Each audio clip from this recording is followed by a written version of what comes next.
पाहुणे आणि माझा विद्यार्थी असलेला सुनील याच्यावर प्रेम करणाऱ्या सर्व बंधू भगिनींनो, सुनीलच्या जीवनाचा जो प्रवास आहे तो मी खूप जवळून बघितला आहे. कारण ज्या कॉलेजमध्ये मी फिजिक्स शिकवतो त्या कॉलेजमध्ये सुनील विद्यार्थी होता. सुनीलची फॅकल्टी आर्ट्स होती, मी फिजिक्स शिकवतो, पण तरीसुद्धा आमचा खूप जवळचा संबंध आला. कारण मी राष्ट्रीय सेवा योजनेचा कार्यक्रम अधिकारी म्हणून काम पाहत होतो आणि त्या युनिटमधला सुनील एक स्वयंसेवक होता. म्हणून अभ्यासाच्या 4 भिंतीच्या पलीकडचा सुनील मला खूप जवळून पाहता आला आणि खूप जवळून पारखताही आला. खरं म्हणजे आम्ही असं म्हणतो शिक्षक म्हणून बोलताना की ज्या वेळेला आमचा एखादा विद्यार्थी आमच्यापेक्षा मोठा होतो त्यावेळेला खऱ्या अर्थानं आम्ही यशस्वी होतो. आणि म्हणून त्याचं प्रमाण जर मानलं तर मला आज हे सांगताना खूप गर्व होतोय की मी आज खऱ्या अर्थानं यशस्वी झालो शिक्षक म्हणून. सुनीलच्या वाटचालीचा आलेख सांगताना बऱ्यापैकी सगळ्या गोष्टी सांगून झाल्या, त्या गोष्टी मी रिपीट नाही करणार. पण सुनीलच्या बद्दल एक अभिमान मला अशासाठी आहे की त्याच्याबद्दल कायमच एक चिंतन माझ्या डोक्यात सुरू असायचं. आणि कितीही मोठ्या संघर्षामध्ये एखादा जण आपल्या मनाला आपल्या बुद्धीला खूप स्टेबल ठेवून कशा पद्धतीनं संकटाला सामोरा जातो आणि वाटचाल करतो त्याचं प्रतीक म्हणून सुनील माझ्या डोक्यात नेहमी असायचा. आणि बऱ्याच असं व्हायचं की कॉलेजमधल्या काही स्ट्रगल्समधून जाताना काही अडचणी कुटुंबातल्या 1-2 आल्यानंतर मग मी शांततेनं रात्री झोपताना विचार करायचो की सुनीलनं या ठिकाणी काय केलं असतं. आणि त्याही दृष्टीनं सुनील माझ्या डोक्यामध्ये कायम असायचा. साधारणपणे सुनीलवर प्रेम करणारे जसे लोक आहेत की जे हक्कानं काही गोष्टीच्याकडून करून घेतात, तसेच काही माझ्याही आयुष्यामध्ये आहेत की जे म्हणतात नाही सर हे करावंच लागेल आणि सर हे तुम्हालाच करायचं आहे. जे 2 वर्षापूर्वीची एक गंमत सांगतो की माझे विद्यार्थी जो सुनीलच्या 2-3 वर्षानंतरच्या बॅचेसला होता, मयूर महाजन नावाचा, त्यानं माझ्याकडे एक हँडबिल आणून दिलं कथा लेखन स्पर्धेचं. आणि त्यानं सांगितलं की सर ही कथा लेखन स्पर्धा आहे राज्यस्तरीय आणि याच्यामध्ये तुम्हाला लघुकथा लिहायचीच आहे. आम्हाला दुसरं ऑप्शन नका सांगू की हे झालं ते झालं, कॉलेजचं काम होतं, ढमुक होतं, नाही चालणार नाही. माझी इच्छा आहे की तुम्ही ते लिहावं आणि तुम्ही ते लिहावंच.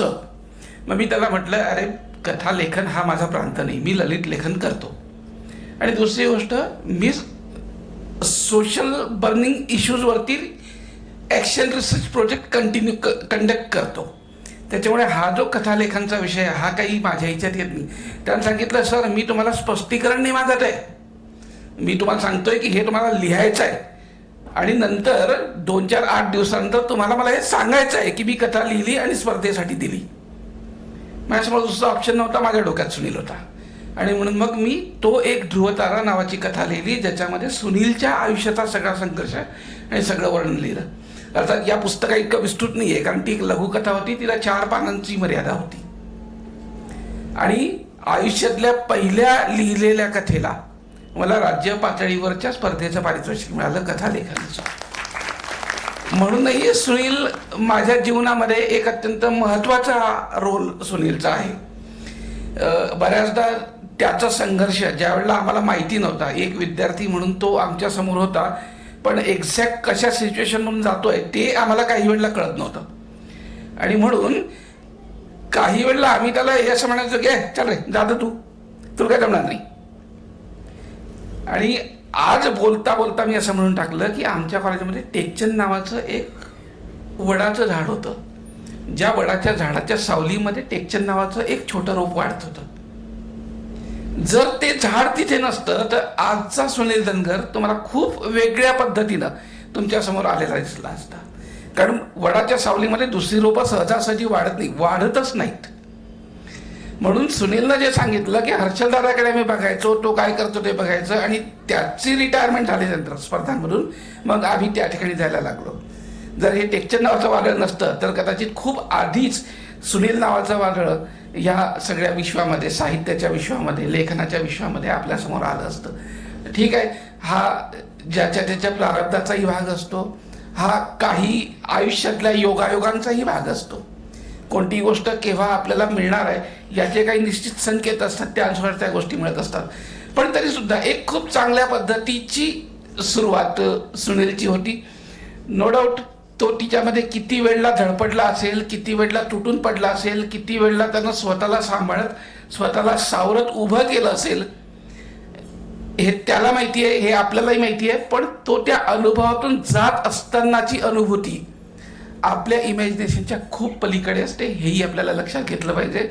आणि म्हणून मी असं म्हणेल की हे एक यशस्वी आयुष्य आता सुरुवात आहे, कारण आपण पहिलं पुस्तक च्या माध्यमातून त्याला वाचणार आहोत. आयुष्य खूप मोठं आहे, त्याची प्रगती अशीच सुरू राहावी ही त्याला आमच्या परिवारातर्फे, म्हणजे आमच्या भोळे महाविद्यालयाच्या परिवारातर्फे माझ्याकडून शुभेच्छा असणार आहे. आणि त्याच्या प्रत्येक कार्यक्रमासाठी आम्हाला जमेल त्या ठिकाणून आणि आम्ही जमेल तसे त्याच्या यश पाहण्यासाठी पोहोचू, कारण त्या प्रत्येक यशामध्ये आमची ही भावना असणार आहे की शिक्षक म्हणून आम्ही यशस्वी झालो. धन्यवाद.